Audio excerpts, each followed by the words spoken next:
year as a starter, he had 28. Now, he won a Super Bowl. Right, okay. But, like, what I'm saying sophomore slump is, now as a defense, I'm the lone defender on the desk, so I'll speak as a defender. The first time you see Jack, you got an idea, right? Yeah. Jack might run a go, he might run a post, he might run a slam, whatever the case may be. Jack is fast. I've heard about it. He ain't that fast, right?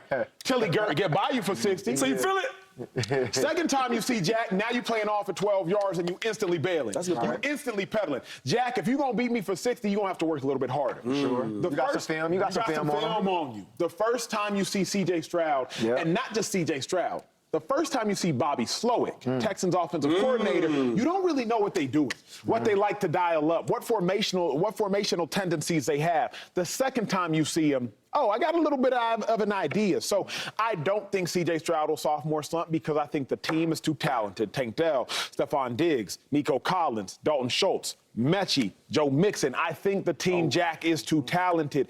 But I do know defenders and defensive coordinators, they got tape on you. And viewers at home, that matters. Jack, I'll ask you first. You worried about a sophomore slump for Stroud? How so? That's my question. I think, man, phenomenal rookie season. You know what I'm saying? He came out, balled out. He got his little West Coast little dance on. You know, he out there dancing in the end zone. I think, you know, you add an addition of a Stephon Diggs. And another thing, I don't think Nico Harris gets enough credit. Nico Collins, yep. Nico Collins, I don't think he gets enough credit. And the reason why I say this, you bring in Stephon Diggs. This guy had more yards on less targets. More yards on less targets.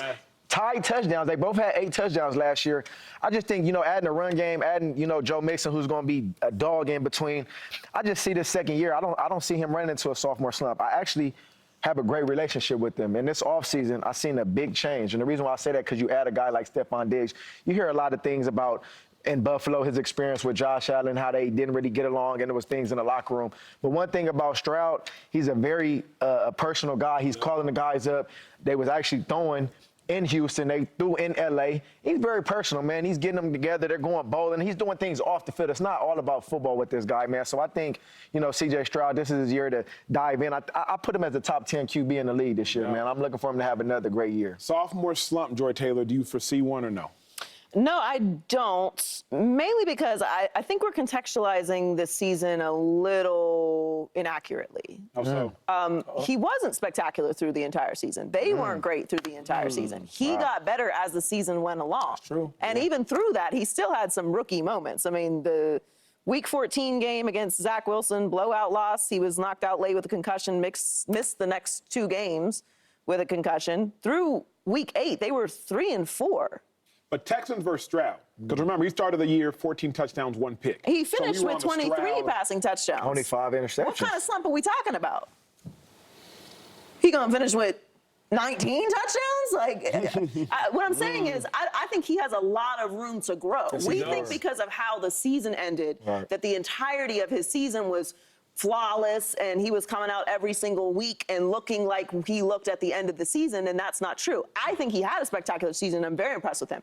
But the reason I don't think he will have a slump is I don't think he had some fluky, otherworldly statistical season that we're like, whoa, okay, like, that was a lot of touchdowns, but who were you playing against? And, like, what does this actually look like when there's real competition? Well, they had real competition. They had down moments. They had big moments. And more importantly, they put it together when it mattered most. So when someone is ascending, when someone is going through those ups and downs and those bumps and then ascends to the highest level and then has that kind of experience, that to me would lend to that he's not going to have a sophomore slump. I do hear you that people have tape. People get more tape on you every single year, of course. Like, you don't have tape on somebody and then you get a full season of tape on everyone.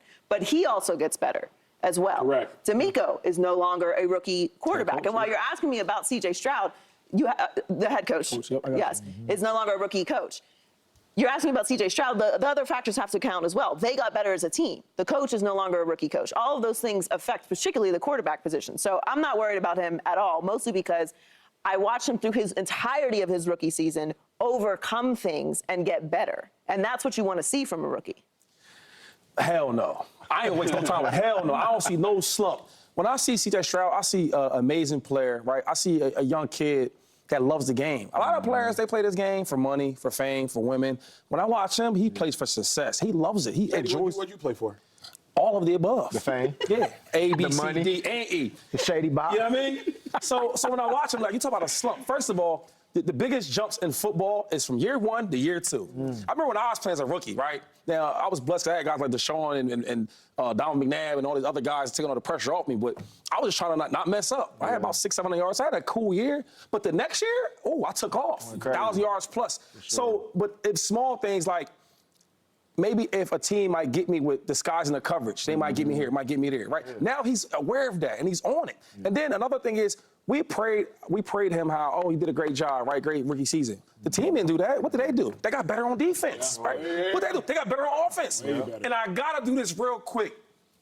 Tank Dell, where you at? Where's my onesie? Tank, I want to apologize to you, bro. Dog. I wasn't familiar with your game like that. You were like that. He like that. So when we keep talking about Stephon Diggs, this is fast. I love to hear my boy get dudes credit. So all I'm saying is he has the help to stay good and get better. He's getting better himself. They got better on defense. So now it's like we'll get the ball more because the defense is nice. We'll get more turnovers because the defense is nice. And then on offense, we get a running game. Joe Mixon, who's like that.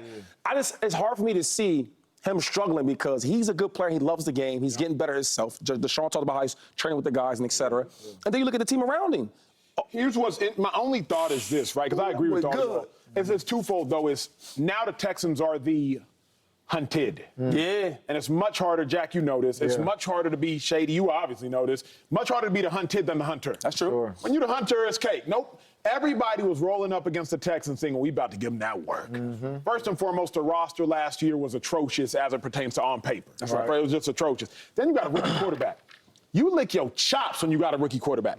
Like the defensive meetings on Saturday before the game, it's defensive players like, hey, I'm about to give me 2. I got at least 2 for y'all talking about interceptions. Oh, I'm about to get me 1 on this dig route. He ain't even gonna see it. No, he saw it every time.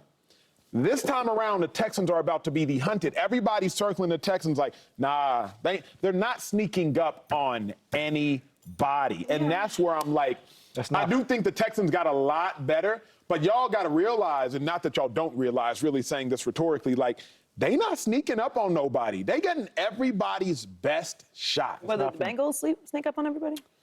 Which year? After they won the Super Bowl? No, the year that they went to the Super Bowl. Yeah, because remember, they were 10-6 that Super Bowl year. Nobody really took the Bengals kind of seriously. They were the 10-6 team the year before. Burrow was 2-7-1. He got hurt. And then afterwards, then it's like, okay, he turned it up. Yeah. You know what I'm saying? Like, I don't know. They got some primetime games this year, too. I don't know that they're sneaking up on anybody, but this is the NFL. I hear you, the rookie quarterback thing. They're not going to treat him like a rookie quarterback, sure. But if you roll up anywhere thinking you about to just do whatever, you really must be like that because there's plenty of teams that are in a dynasty that get whooped on. It's just the NFL. Nothing is guaranteed. But again, but you know this, and obviously we got what? It's a bigger game. Correct. So like last year, the Texans game, okay, you come to the game, cool. Now, we got the Texans in town. That's what's crazy. You got Stephon, you got the hype. When people say that, I'm like, it's interesting when people say that because I'm like, it's a shame on maybe NFL players, but like the humanity of, I'll be honest, next to Shady, next to Jack, they didn't get up the same for every game. If you walk onto the field and you see the zip line camera, y'all remember the zip line camera? That's when you know. What you mean we didn't get up for every game? Meaning like. Oh, no. Hold on. I got something for you. So obviously he won a ball every game, but them primetime games, his outfit going to be every game is a primetime game for me. I don't want to hear all that. Every time I step on the field, I'm trying to clown somebody. On the camera, Jack. Man, every time I step on the field, I'm trying to clown somebody. If you go back and look, every game, I'm trying to go crazy. And that's C.J.'s attitude as well? You got to. We from L.A. That's a cat. Our morale is different here in L.A. I don't know if you can walk out the weather. You know what I'm saying? It ain't raining, it ain't cold. Like every game, I'm trying to do my Cali dance in the end zone. I don't care what you talk about. Come on, C.J., don't disappoint me, boy. And on that note, we got to go from a now sophomore quarterback to a rookie quarterback.